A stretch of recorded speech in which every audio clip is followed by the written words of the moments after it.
Good evening, everyone, and welcome to Planting for Pollinators. This is the webinar presented by McHenry County Conservation District. We've been working with the Fox River Grove Memorial Library this spring to offer a variety of webinars for Fox River Grove Memorial Library constituents. I'm Aimee Collins, the Education Outreach Program Coordinator at McHenry County Conservation District. Very pleased to be with you here tonight, and thank you for joining us. Before I get started here, I'd like to share a little bit about the Conservation District. We're your local conservation agency, founded in 1971, which makes this year our 50th anniversary. And we're so pleased to have been part of the communities here in McHenry County for half a century. Our work during all of the time that we've been around has been focused on three very important goals that affect our quality of life here in McHenry County. The first one, protecting land and restoring habitat that benefits people, plants, and animals. The second, providing great outdoor recreation opportunities across the county, whether you like to go snowmobiling or snowshoeing in the winter or camping and hiking in the summer. We've got something for just about everybody. And we also provide educational programs and special events to help people connect with each other and learn about nature right here at home. You can find out lots of information about the district at our website, mccdistrict.org. And at the very end of the presentation tonight, I'll put up our website address so that you can jot that down for yourself and take a look.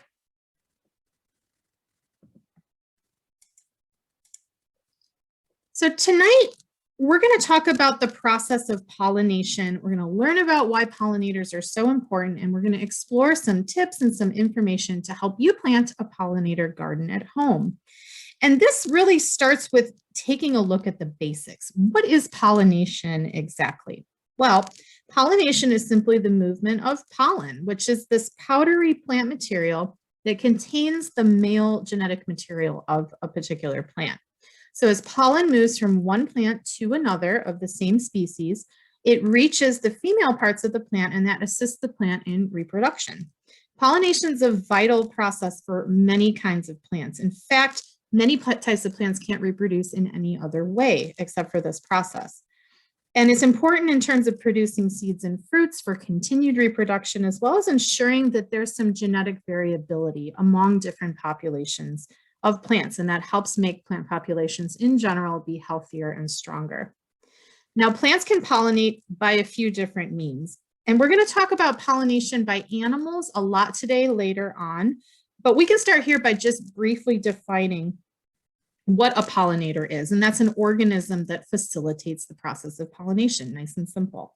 Now, wind and water are both important in terms of carrying pollen from one plant to another. So it's not just an animal-driven process.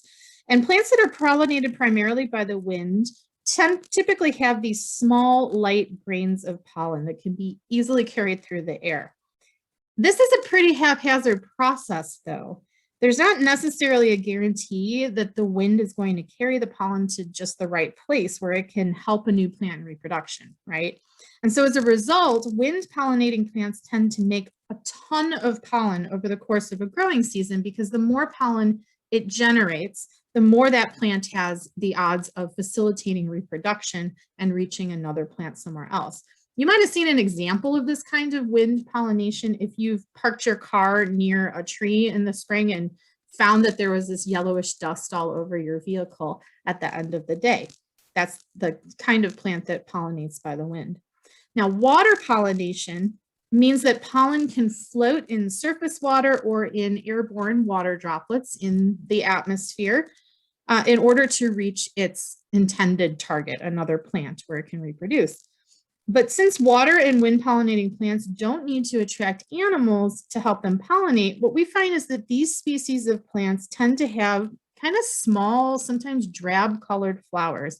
And that's because they don't have a need to put out a bright, beautiful, flashy flower that's going to attract an animal to it in order to facilitate pollination.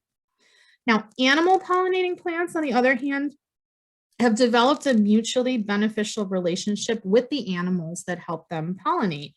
And they've adapted over time to work very closely with the animal. The plants will provide some necessary resource to the animal pollinator, usually food in the form of nectar or the pollen itself. And then in the process of collecting that resource from the plant, the animal then moves the pollen for the plant from flower to flower. And that means both sides, the animal and the plant, get something good out of the relationship, and that helps both species survive.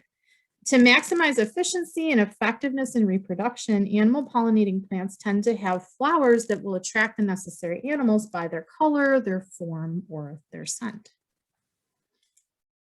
So why do pollinators matter? Well, they're a crucial part of the food web in terms of the services that they provide within ecosystems. In nature, many trees and most grasses are wind pollinated, but at least 75% of all of the flowering plants on Earth are actually adapted to some form of animal pollinators, and that means they're dependent on animals for assistance. This includes small flowering plants, shrubs, vines, a lot of kinds of fruiting trees. And without pollinators, these plants could not produce seeds and fruit, and eventually they would disappear because they could no longer reproduce. Now, if we scale that view up even further, we can consider that pollinators are food sources themselves for a lot of other animals in an ecosystem. And pollinating plants provide services beyond food, like shelter or nesting sites. Now, without pollinators in an ecosystem, it's not just the pollinating plants that would eventually die off. We would actually see all levels of the ecosystem eventually impacted or even gone. Some plants today are actually in danger of becoming extinct because they lack sufficient pollinators to help them reproduce. Many kinds of animal pollinating plants develop such close evolutionary relationships with their pollinators that one cannot actually survive without the other. It's pretty incredible. We see this demonstrated in the specialized body parts that many animal pollinators have developed for feeding on a particular plant. We'll see some of those later on in the presentation. If that plant disappears, this specialized pollinator is often unable to use those specialized feeding parts on another plant species that has a different shape or a different size or a different structure.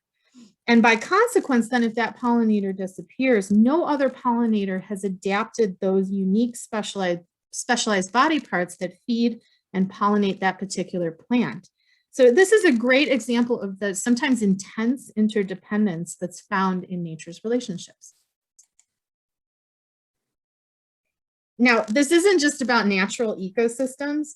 While many of the grains that humans depend on for food are wind pollinated, a majority of the foods that we eat around the world actually depend to some degree on animal pollinators. And we're talking about the kind of foods that give our diet variety and nutrition and flavor, like tree fruits, apples, peaches, and oranges, tomatoes, berries, spicy foods like chili peppers, and even chocolate. Yes, chocolate depends on a certain type of insect, which is this little midge fly, to pollinate it. So what would the world be if we didn't have spicy salsa or blueberries or, of course, chocolate? So if you're a pollinator, what do you need to excel at your job? Well, these are some important characteristics of pollinators. First off, you should be highly mobile and able to move rapidly among flowers and from plant to plant. Many important pollinators can fly. So that enables them to spread pollen around a larger area than pollinators that are limited to the ground. You also need to have a body covering or a body structure that lets pollen cling or attach to it. In other words, you got to have the ability to be kind of Velcro-y or sticky. As a result, we see pollinators with hairs like bats and bees, and we see pollinators with tiny scales like butterflies and moths, and also ones with feathers like birds. And again, we're going to see some examples of animal pollinators later on. All of these body coverings help that pollen cling to the animal long enough so that it can be transported to another flower. Now, like most pollinators, you also need to be adapted to feeding on flowers or nectar or pollen. I mentioned earlier that pollinators often have specialized structures that are adapted to gather this kind of food too, right? So if you're a butterfly or moth, that means you might have mouth parts that are tube-shaped or elongated, and that can more easily reach down inside flowers. This is called a proboscis. If you're a bee, you might have little basket-like structures on your legs that help you carry more pollen away from each flower at a time, and we'll see an example of that in a bit. And finally, from a plant's perspective, the best pollinator would visit only that plant species or maybe just a limited number of plant species. It doesn't do the plant any good if you come by and collect pollen from its flower and then move along to a bunch of flowers from a different plant species. The reproductive process just won't be complete.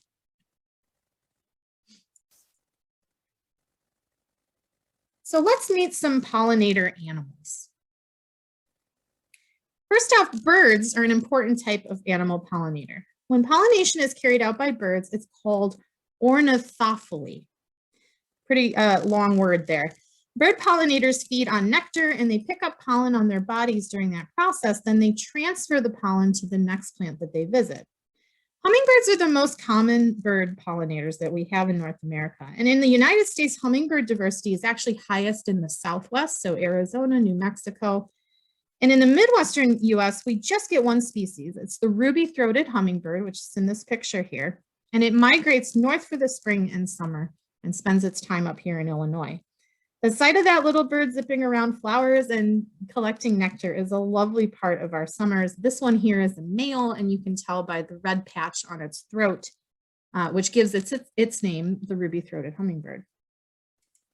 And this picture here is of a female ruby-throated hummingbird, which is feeding on a cardinal flower. You can see that the coloring is a little bit different on the females. Now, in tropical and subtropical parts of the world, there are other species of birds that perform a similar type of pollination service to what we experience here with hummingbirds. Honey creepers are an example in Hawaii. They're very important for local pollination on the islands. And there are other tropical or southern hemisphere birds that pollinate, including the spider hunters, the sunbirds, and the honey eaters, all interesting names.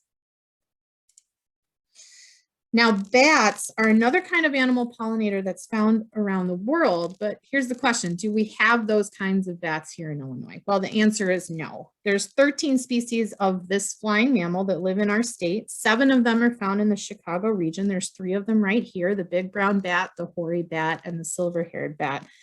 But all of these species are actually insectivores. They use echolocation to catch insects out of the air while they're flying around. So these aren't the kind of bats that participate actively in pollination, although they're indirectly involved in pollination because a lot of insects, as we'll see in a moment, are animal pollinators themselves. So we have to go to tropical, subtropical, or desert environments in order to find the kinds of species of bats that are actually direct pollinators. And these are the bats that either feed on nectar from flowers or on the fruits of plants. And like birds, they then come into contact with pollen during the feeding process, and that clings to their skin and their fur while they're eating, and then it's carried to another plant.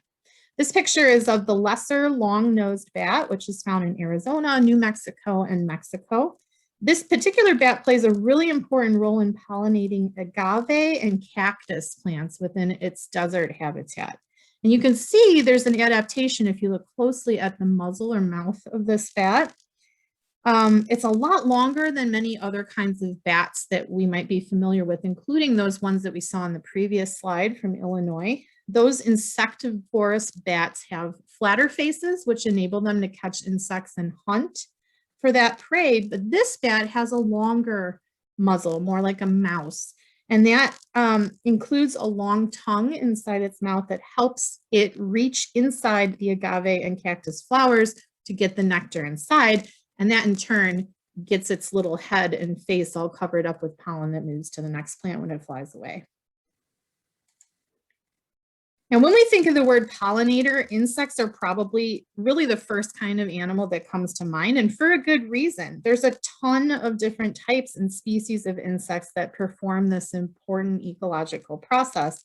And that includes bees, which we're very familiar with, butterflies and moths, of course, the kind of insects that we enjoy seeing in flower gardens or prairies when we're out for a hike, but it also includes other insects that might be surprising to you. That are pollinators, like wasps and beetles and flies. So let's dig down a little bit into these insect relationships. Now, many types of flowering plants have evolved alongside their insect pollinators so that the plant can maximize the number of insects that visit the plant on a given day and carry that pollen away to other flowers. The color, the shape, and the fragrance of the flowers are the main ways that a flowering plant attracts insect pollinators. And you can just think about the amazing array of different flowers out there in the world. And you can imagine in conjunction with that, that there are so many different insect-plant relationships and adaptations that exist on Earth.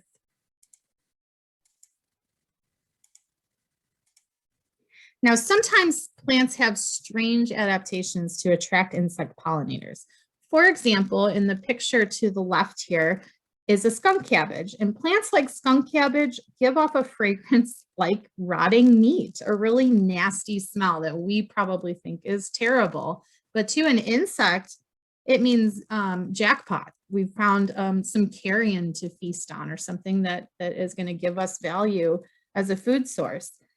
There's just a few native plants in our region that do this. So skunk cabbage is one of them. Also, the red trillium has a kind of a carrion smell to it as well. Now, to the right here are other flowers like cactus blooms. And what's really cool about this adaptation is that they'll actually emit a faint ultraviolet light, which you can see under a special type of light. And it glows like a neon sign, like a landing strip in an airport, and attracts the insects right to the plant. It's light that we can't see unless we're using a special camera or light to see it, but to insect eyes, which are adapted differently than human eyes, it's very bright and very noticeable and very easy to spot. Now, bees are the true workhorses of the pollinating world. In general, bees have all the characteristics that are needed to be excellent pollinators. They're highly mobile. They're covered with hairs to help catch grains of pollen so it can be carried to another flower, and they're adapted to feeding on what the flower provides, the nectar and pollen. Now, I mentioned earlier that some types of bees have specialized structures on the legs for catching and carrying pollen. These are known as pollen baskets, or the technical name for it is the corbicula. You can see one of these structures in this image where this bumblebee has dark orange pollen being carried in a corbicula on its back leg. And in this image, you can see how the pollen really clings to those hairy bodies of bees that don't have the specialized corbiculas on their legs. That fuzzy body covering makes this bee a pollen transportation miracle for the plant. Now, while our primary focus in this webinar is native pollinators, domesticated pollinator insects are also extremely important in terms of pollinating both wild plants and the cultivated plants that we eat, like fruit and nut trees and vegetable crops. Honeybees, like this one here, are our most common domesticated insect pollinators. And butterflies and moths are also important pollinators. These are part of the family Lepidoptera, and these are another very important group for this process. They're generally nectar feeders, and so they have those specialized tube-like mouth parts, or proboscis, that I mentioned earlier, that helps them get the sweet nectar out of different kinds of flowers with different shapes. If you look closely at this picture, you can see that the bodies of butterflies and moths actually tend to be fuzzy, and the wings themselves are not actually smooth either. They're composed of very tiny little scales. If you touch them, they'll sort of brush off on your finger, which don't do that. It injures the butterfly or the moth. Now, these rough body coverings are just like the fuzzy bees. They allow the pollen to cling to the insect so it can be carried away to another plant. And in this picture, we're looking at two Dakota skipper butterflies, a male and a female, feeding on a purple coneflower. Now, I want to spend a minute here talking about something that biologists call specialization and generalization, because butterflies and moths are a really great example of these niches. Generalist butterflies and moths can get the resources they need from a pretty wide variety of flowering plants, whereas specialist butterflies and moths need a more limited array of plant species in order to fully carry out their life cycle. And sometimes it's as limited as just one species of plant that particular butterfly or moth is specifically adapted to. It's a great side-by-side example of that in these pictures. To the right is a red admiral butterfly, and to the left is a monarch butterfly. Both of these are feeding in these pictures on milkweed plants, but the difference is when it comes time to lay eggs, the red admiral on the right will be able to pick from several different species of plants to perform that important reproductive activity. The monarch, on the other hand, has a very special niche in the ecosystem where it can only lay eggs on milkweed plants.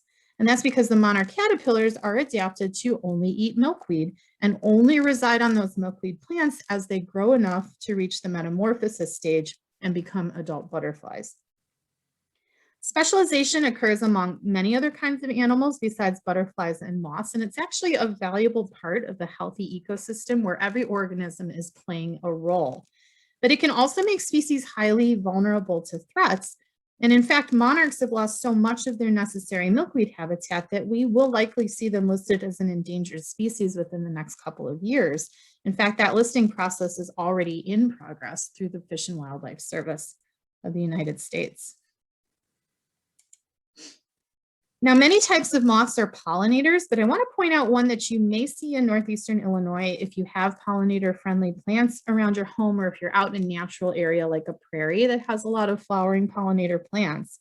That's the sphingid moth, Hyles lineata, and they're part of a larger family known as the clearwing moths, or sometimes called the hawk moths or the hummingbird moths. These are chunky little guys that look very much like a hummingbird in flight. They can hover just like hummingbirds can do, and they sip nectar again with that long proboscis, which you can see pretty clearly in the picture here. It's a very cool species to have visit your home and your garden. Now, flies are a lot less glamorous than butterflies, but they can be important pollinators too. And flies are a fairly diverse group of insects. There are some species that are well adapted to feeding on flowers and providing that pollination service. Mosquitoes are actually a type of fly, and even they will feed on flowers occasionally, so at times they can provide a pollination service as well. That lets them use nectar as an alternate energy source when there's no animals around to bite and get blood from. Flies are pretty easy to distinguish from other insects. The scientific name for flies as a group is Diptera, which translates to two wings. So if you get a good look at a fly before it gets up and flies away, you'll note that they only have two functional wings for flying. Other flying insects like butterflies and moths and dragonflies have four functional wings. And so in fly species, it can be hard to get a really close look, and you even can't see it too well in this picture. But they tend to have four present wings, but the two in the rear are so underdeveloped, they're almost like a trace of an original wing left. They've turned into little structures that are not true wings and can't be used for flying. They're called halteres. So this picture is a type of pollinating nectar-eating fly, which is known as a hoverfly, sometimes called a flower fly or a syrphid fly. This is a fly that's evolved to look like a bee, which means it gets some protection from predators, even though the fly doesn't actually have any ability to bite or sting like a bee might. Now, beetles can pollinate too, and that includes species that can fly, as well as ones that are limited to ground travel and don't have developed wings to do extensive flying. Beetles are the most diverse group of insects on Earth. There's millions of species found worldwide, and some of them are highly adapted to feeding on flowers. This is an example, a soldier beetle, which we frequently see in northeastern Illinois from mid to late summer. And then there's wasps and hornets. Now, these mostly are animals that catch and kill other insects, and then they carry those kills back to their young at their nests to feed them. But there are many species of wasps and hornets that will visit flowers to collect nectar to feed their young back at the nest as well. One example are tarantula wasps, like this one. These live in desert environments in North America. Now, in general, wasps and hornets don't have that fuzzy, hairy body covering like bees do. Some may be very smooth, or some, like this tarantula wasp, may just have faint hairs on it. If you look closely, you can probably see some of them. So this means in general, wasps and hornets can pollinate, but they're less effective pollinators because they just don't carry as much pollen from flower to flower as some of the other species do. So now we've got a better understanding of pollination, the importance of it, and the different types of pollinating animals that are out there. And I want to take a moment to acknowledge that many, if not most, of these important organisms are facing some level of decline or threat. And there's a lot of reasons for this. Habitat loss or fragmentation, results in a loss of food sources and shelter. That's a huge threat for pollinator species, and particularly for those that have the specialist roles that we talked about.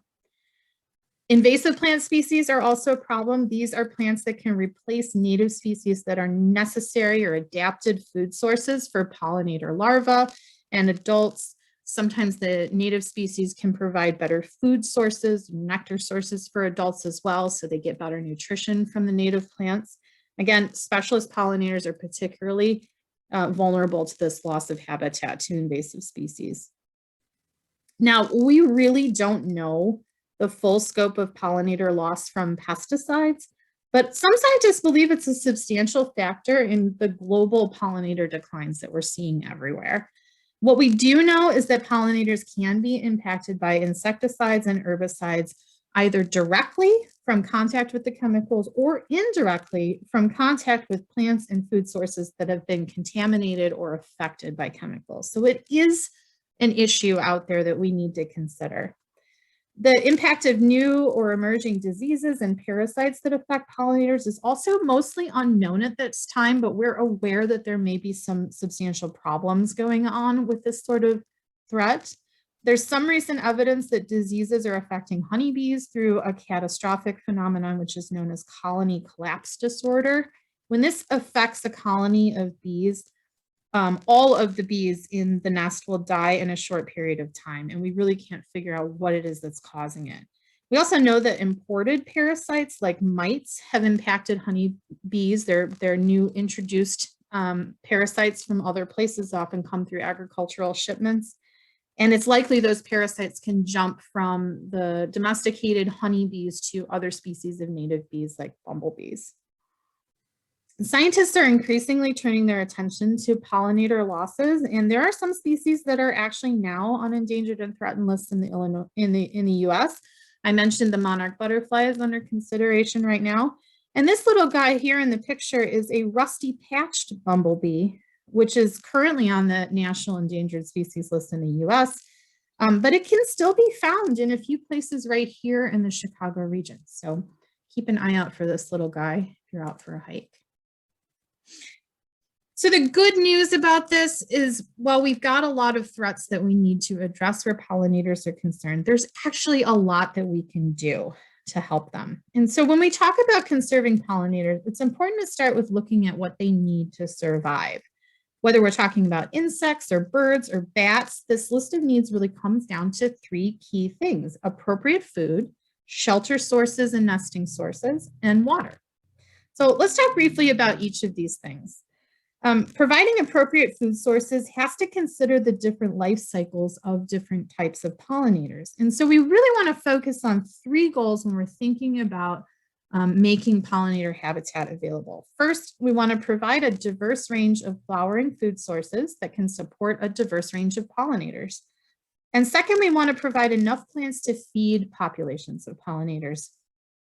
Finally, we want to consider the food requirements of juveniles or larval stage pollinators, as well as the adult versions of them.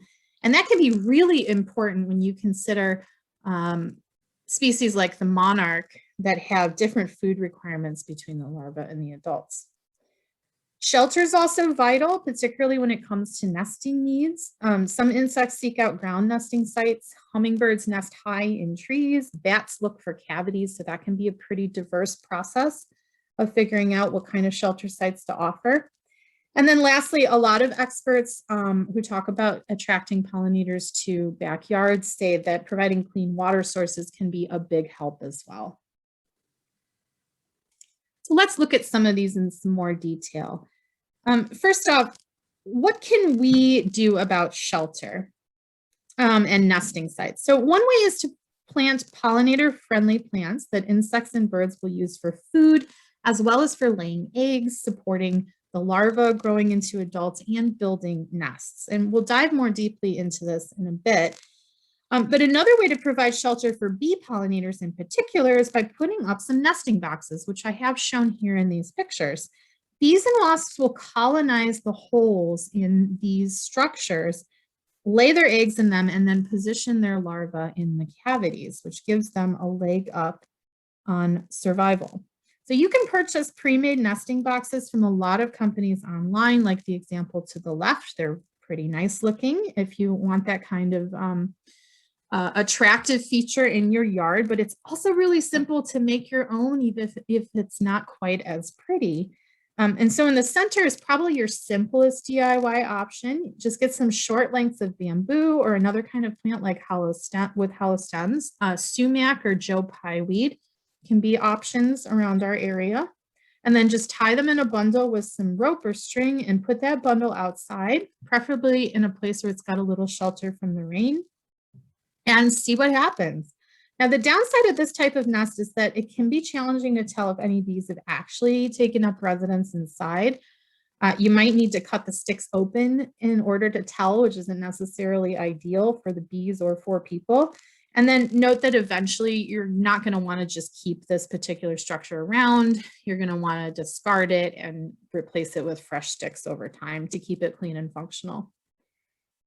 And then to make a larger bee nesting box or structure, to the right here is a stump version. So you would get a block of untreated wood, a chunk of natural log, a stump, something of that nature. Use a drill to put a series of holes into the wood. You'll want to vary the size of the holes up to a 1/2 inch because that will help attract different kinds of bees. Then line those drill cavities with little scraps of paper. That helps to keep the nest holes clean. And you can use cut lengths of paper straws for that if you want, or just roll a little piece of scrap paper in a tube and stuff it right in each hole. You'll want to make sure to plan on changing out those papers annually because that helps keep the nest box clean. It lets it be reused year after year, and it helps to reduce the potential spread of disease from one year to the next. And then also remember, this is also something you're going to want to discard after a few years and replace it with a fresh log or block of wood after it gets used for a time.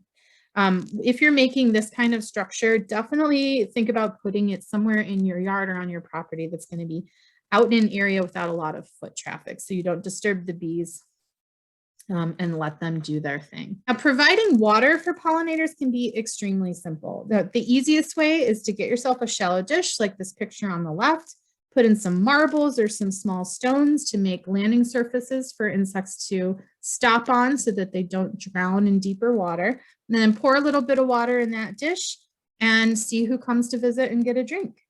Also on the right here, we've got bird baths. You might have one of these in your yard already.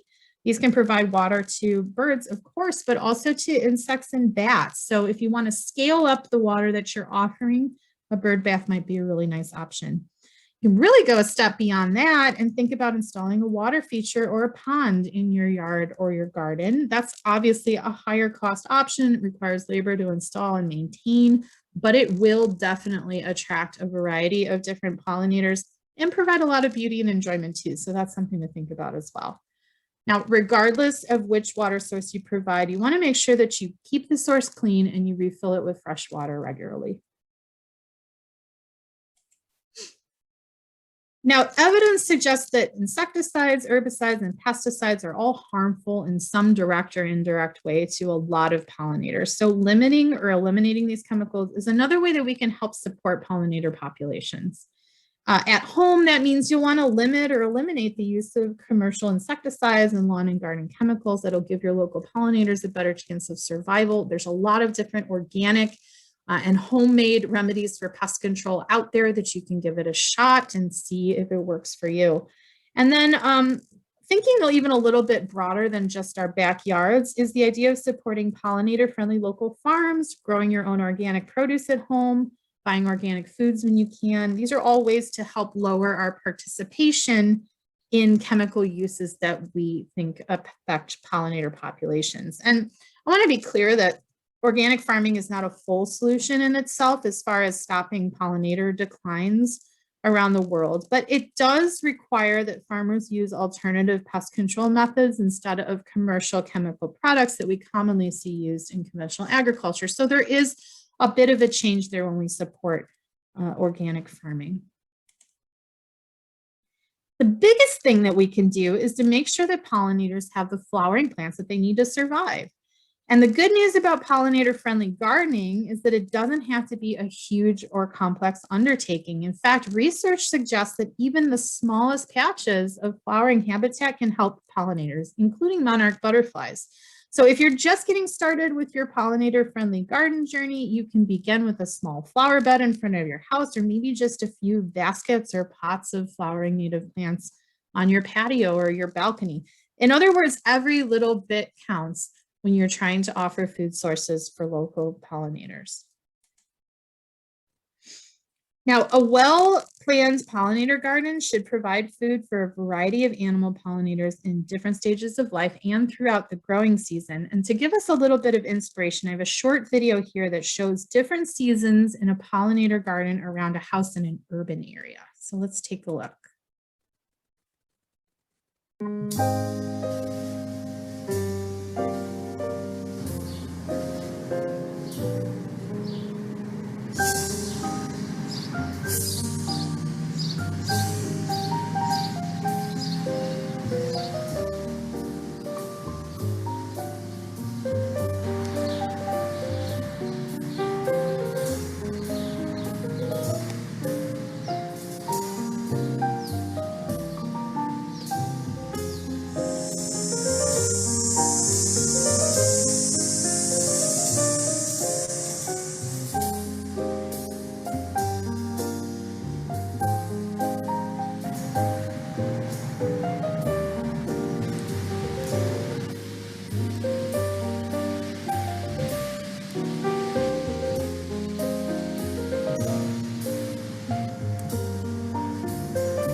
It's just beautiful, isn't it? Hopefully that gives you a little bit of inspiration about the possibilities. And what I love about that video is that it shows so many pollinator visitors to that garden in different times of year. It's pretty incredible.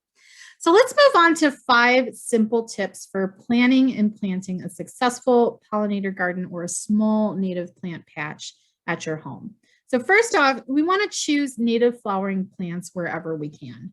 There's some evidence, like I said earlier, that native plants provide better pollen and nectar sources than cultivars or ornamentals, although all types of flowering pollinating plants can support pollinators in different ways. And we'll see some examples of that later on.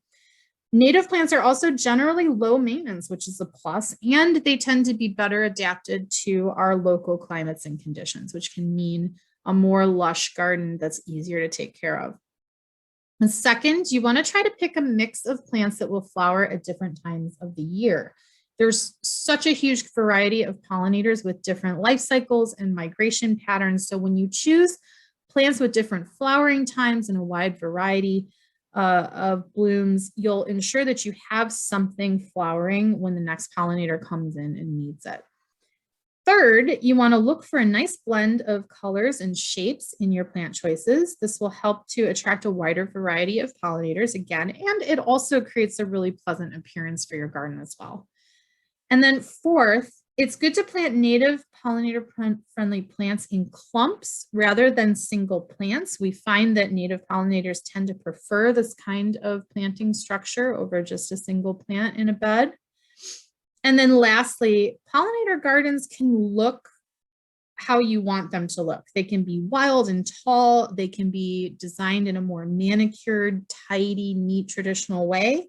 There's a lot of example photos out there of different styles of pollinator gardens. Just do a simple online search for some keywords like manicured pollinator garden or wild pollinator garden, and you'll find some ideas out there. And that can help you choose the right kind of plant for your particular needs. And a really good question that comes up often when we're talking about pollinators here at the district is, where do I get planting information? I'm not even sure how to start with this. Well, there's a lot of resources in the Chicago region. In fact, we've got a ton of conservation agencies and organizations working on pollinator conservation all the time, which means there's great online resources right here at home. The McHenry County Conservation District is one of them. We do have a section on our website, which is dedicated specifically to pollinator plant information. And then these other resources I've listed here have similar information as well. University of Illinois Extension, the West Cook Wild Ones chapter, Chicago Living Corridors, and then our local gardening group for native plants, the Wildflower Preservation and Propagation Committee. I want to also say there's a lot of books out there about pollinator-friendly gardening. If you prefer to find your information offline, we recommend asking your library or your favorite bookstore if they have any recommendations, because there are so many, or you can just browse the gardening section for titles and find one that appeals to you. So as we wrap up, I'd like to share some pollinator-friendly plant species that will work well in northeastern Illinois gardens. So we're going to take a look at a lot of native species, but we'll also take a look at some ornamental and food plants as well. And I've divided these species that we're going to go through up by the color of the flowers as well as the type of plant. So let's get started. Now, first off are the yellow native flowering perennials. These will come back year after year. They're generally pretty low maintenance after they become established, which may take 2 to 5 years. Now, goldenrods here on the left are a pollinator favorite, and there are a lot of different types that you can plant in your garden. This one here is stiff goldenrod. That's a popular option for yards.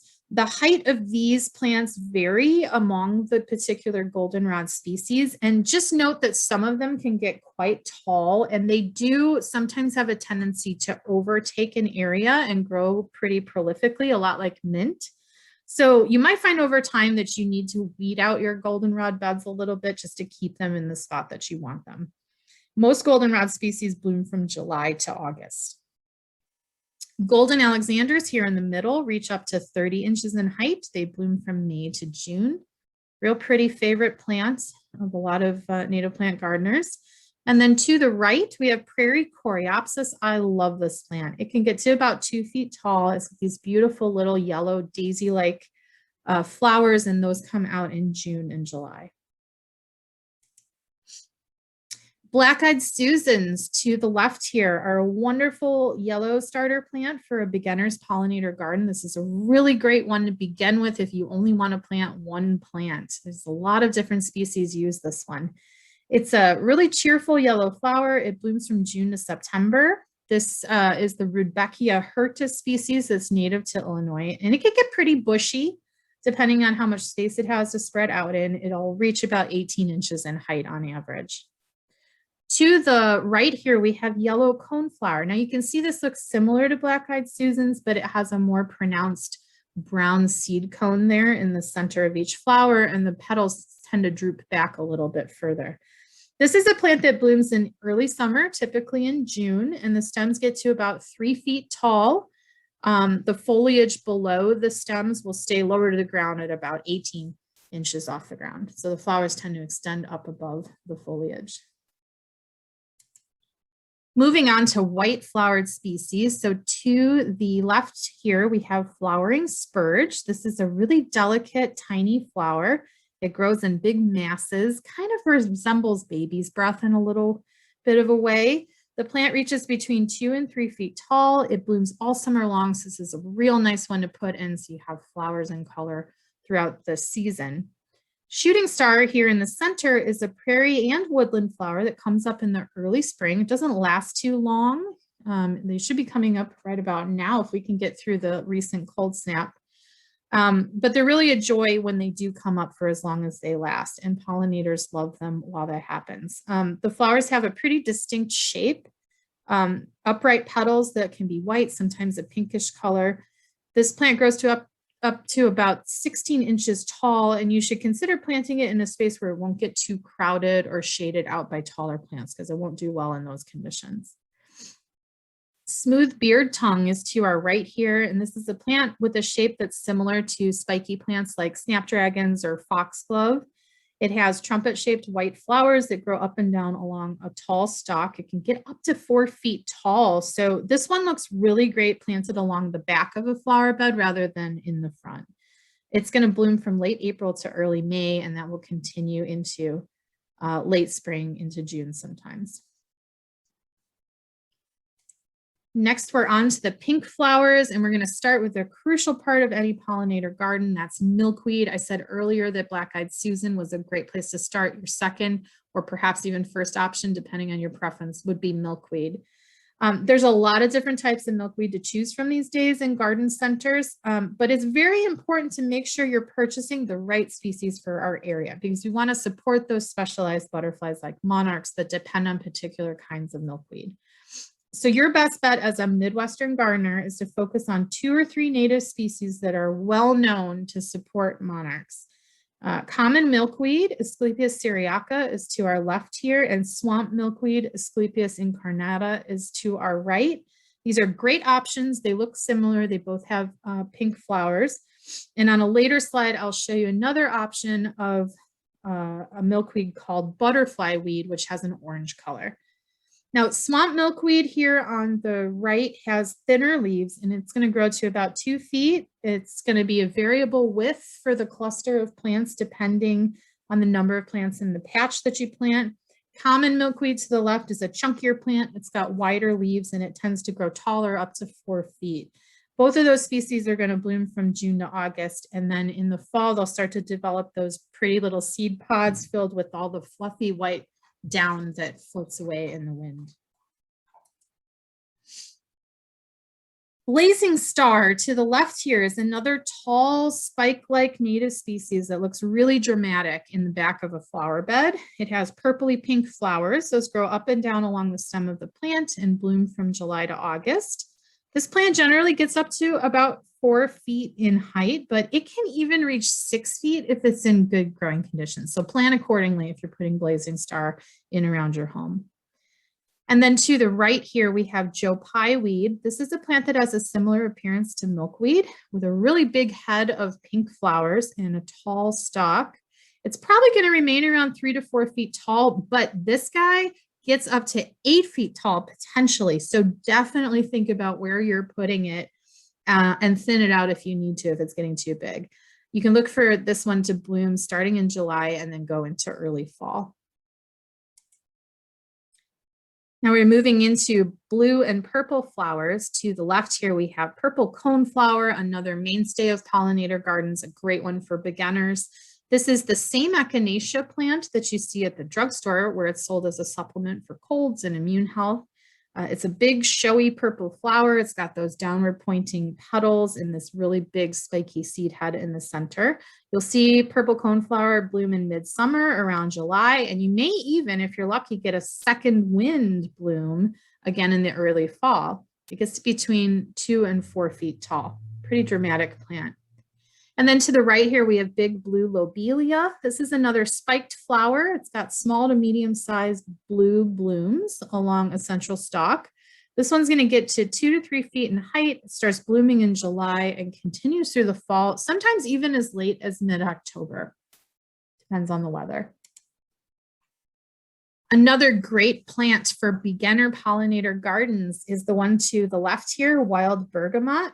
It has a really beautiful smell, kind of like Earl Grey tea, and it has striking, wispy, pale purple flowers that are really attractive to a lot of different kinds of pollinating insects. You can look for this plant to grow between 2 and 4 feet tall, and it blooms from June to September. On the right, we have Jacob's ladder. This is named for the way the leaflets are arranged on the stem, alternating back and forth, kind of like the rungs of a ladder. It has a really delicate, beautiful 5-petal blue flower that pokes up in clusters at the top of the stems, as you can see from this picture. Jacob's ladder is kind of short, I suppose, about 30 inches tall at its max, and each plant can get pretty spreading up to 2 feet wide. You're going to see this bloom from mid-spring, late April and May, and then through to the early summer. And our last couple of blue and purple options here include the smooth blue aster on the left. This is one of the many aster species that are common to prairie and woodlands in the Midwest. It's got these beautiful daisy-like pale bluish purple flowers and that kind of quintessential wildflower look if you pick some of them and put them in a flower arrangement. Asters are going to grow up to 3 feet tall. This particular type of aster can sometimes be closer to half that size, so it just really depends on where it's growing as to how tall it's going to be. And the flowers will bloom from July into early fall. Lead plants on the right here is another spiky plant. Kind of looks like lavender a bit, with little tiny purple flowers that come out along the top part of the stems, and then it's got grayish green leaves that have sort of a fuzzy or hairy appearance, kind of like sage leaves. You're going to see this one get from 1 to 3 feet in height, and it's going to bloom from July to September. And then our last group of flowers we're going to look at right now is the red and orange ones. So I mentioned butterflied weed back when we were discussing the milkweeds. This is also a milkweed plant. It's known as Asclepias tuberosa, but it has these rich orange flowers instead of the pink ones that we saw earlier on the other species. Butterfly weed is a great one for beginners as well. This one's going to get to a rather short height by comparison to some other milkweed species, just 2 to 3 feet tall, maybe up to 2 feet wide in a cluster, and it'll bloom from May into September. Wild columbine in the center have really striking, very unique flowers with the bright red and yellow coloring. They have this sort of cornucopia-like shape to each part of the flower with a little bubble at the very top of the flower that's filled with sweet nectar, and birds like hummingbirds really love this plant. It's a spring bloomer, so you're going to see it come up in May and June, and then the flowers are going to be pretty short-lived. They only last about a month, but during that time, this plant will be a great pollinator haven. The height can be pretty variable depending on where it's growing. It can get as large as 4 feet, but it's more likely you're going to see it stay between 2 and 3 feet. And then the last one here is cardinal flower to the right. This is a favorite of hummingbirds. They love this spike of scarlet red flowers. This one grows in damp areas in your yard, and it's a good species for places in your yard where it might get kind of soggy or flooded after rainstorms. It gets tall up to 4 or 5 feet. So again, plan accordingly, and it blooms from July to September. Now, it's not just flowering plants that attract pollinator species. There are some native grasses and sedges that can attract pollinator insects in particular. There's 2 examples here. On the left, we have grass sedge, and on the right, we have prairie sedge. These are 2 that gardeners might have success growing in their gardens. Sedges can be a little tricky, as I understand it sometimes, but they do have this nice kind of spiky, grassy visual component to a garden. So something you might consider. Grass sedge will reach heights from 6 inches to 3 feet. So it's a pretty variable structure. And then prairie sedge will get between a foot and 3 feet tall. You want to plant the prairie sedge in sunny areas that have drier soil, and then look to put the grass sedge in wooded or shady areas with rich, moist soil. So if you have a yard that has a couple different kinds of sun zones or planting soil types in them, you might be able to put both in with success. Now, grasses like little bluestem and prairie dropseed are also attractive to pollinators. They're going to provide more of that interesting visual relief in a garden of flowering plants, just like if you put sedges in among the flowers. Both of these species grow in clumps. They get to be between 1 and 3 feet tall. And I would just want to mention here with sedges and grasses that if you live in an area with HOA rules or other homeowner restrictions, grasses and sedges might be a little too wild or weedy for some landscaping rules. So you might want to check with your local guidelines first. And if it looks like these are going to be problematic for your particular rules in your community, stick with the flowering plants because those can be put into a more manicured, acceptable sort of visual structure. And then pollinators also use shrubs, which many people I think don't think about when they think about pollinator plants. They use shrubs not only for shelter, but for the nectar from flowers. And I'm not going to go through a long list of shrubs. I'm just going to share a few options here. But native dogwoods are a really great option. And these are going to bloom in the spring, typically from May to June. There's a few different species of dogwood you can choose from. This one here is red osier dogwood, but just be aware that dogwood can become aggressive like goldenrod if it's given the right conditions. And you may find that eventually you need to thin it back or cut some of it down if it becomes too abundant and spreads. Other shrubs that are really friendly for pollinators include serviceberry here on the left. It makes beautiful white clusters of flowers when it blooms in March and April. And then red currants on the right has gorgeous pink blossoms, and you're going to see those from March to June. So that's the natives in a nutshell. I wanted to briefly talk about non-native ornamental plants because a lot of us enjoy things like roses and morning glories and snapdragons, and there's absolutely nothing wrong with that. While they maybe don't provide the best food sources as native plants do for some pollinator species, they are still providing a benefit, and a lot of different pollinator species can get value from them as far as food and shelter. So you could technically make a very nice mix of native and non-native plants in your yard if you wanted to. So we've got a few options here just to show you the ideas. Alyssum, hopefully I'm pronouncing that right, morning glory, cosmos, snapdragon. These are all frequented by hummingbirds as well as insects. And then some other garden classics that you're, I'm sure, familiar with. Poppies, roses, evening primrose, and sunflowers will all also attract pollinators. And then finally, it's not just flowers that attract pollinators. There's actually a number of vegetable and herb plants that will provide food sources and shelter for pollinators. Apple trees, tomato plants, rosemary, parsley, oregano, catnip, comfrey, dill, all of the ones on this list, and probably some more as well. So your food garden or herb garden can also be providing a pollinator service as well as making you delicious food. So as we wind down here, one thing we'd like to share tonight is where you can buy native plants. And so we're not making recommendations for any nursery or company in particular. We can't really do that as a government agency, but we can share with you some ones that we know are in the area.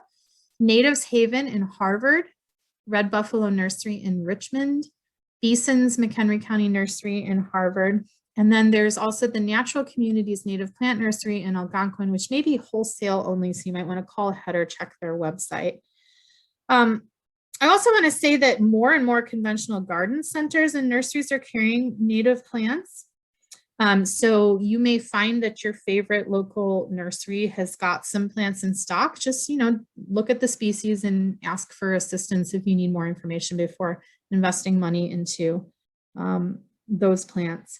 And then finally, a lot of conservation groups and agencies also offer periodic native plant sale events. And this can be a fantastic way to get started on a pollinator garden, especially because you can find opportunities to talk with knowledgeable people who've been gardening with native plants for a long time.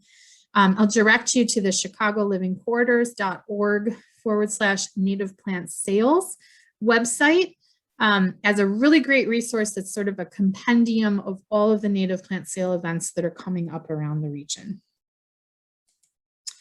And that brings me to the end of our pollinator presentation tonight. Thank you so much for joining me. I hope this inspires you to plant some pollinator-friendly plants, even if it's just a pot on your porch or your patio. And I also want to encourage you to check out the McHenry County Conservation District website at www.mccdistrict.org. As I mentioned, you can find information on pollinator plant species and find some beautiful outdoor places nearby to explore and find butterflies and hummingbirds and other pollinators out in the wild.